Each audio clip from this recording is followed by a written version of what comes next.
Hello everyone, today I want to talk about my holiday stew. Holiday leftovers, that is.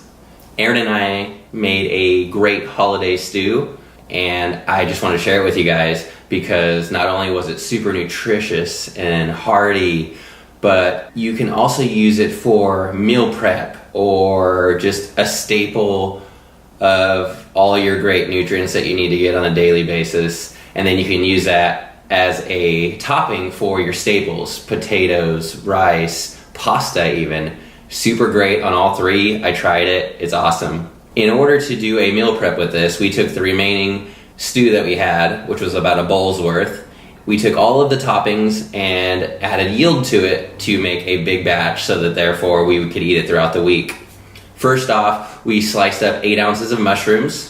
Once those were done, we threw them into a pan with a tablespoon of vegetable broth, and we browned them for about 7 minutes on a medium heat. During those 7 minutes, we took the time to chop up the rest of the ingredients. We started out with slicing 1 whole yellow onion, dicing it nice and fine, followed by 5 whole carrots, my favorite, 8 cloves of garlic, 5 celery limbs, 3 Yukon Gold potatoes, best potatoes ever, in my opinion anyways. We also sliced and de-seeded 1 jalapeno pepper. If you like more heat in your food, I recommend leaving the seeds in because those are some of the hottest parts of the pepper. But if you can't handle heat, I recommend taking out those seeds because they're pretty hot. 2 vibrant, luscious cucumbers.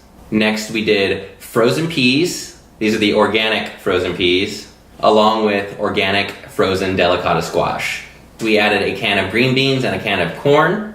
Once we're done chopping everything, we remove the mushrooms from the heat and we start to cook down the onions for about 5 minutes until they're translucent.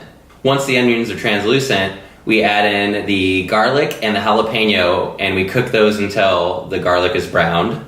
And since this is a mushroom bourguignon dish, we use a little red wine. Now I know most of you are thinking, hey, you don't drink.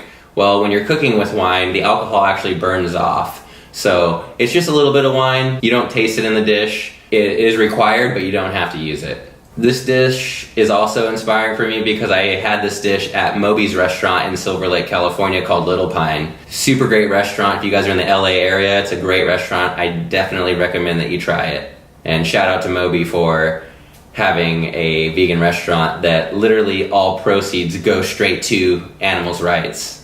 Once the wine comes to a boil, we add in everything else that we've chopped up. We turn it to low and we cook it for about 20 minutes. By that time, everything is nice and tender and ready to be plated and enjoyed. I hope you guys found this video useful. Let me know down below if you have any ideas for another food idea or any questions about my diet in general. Thanks for watching, everyone. Have a wonderful night.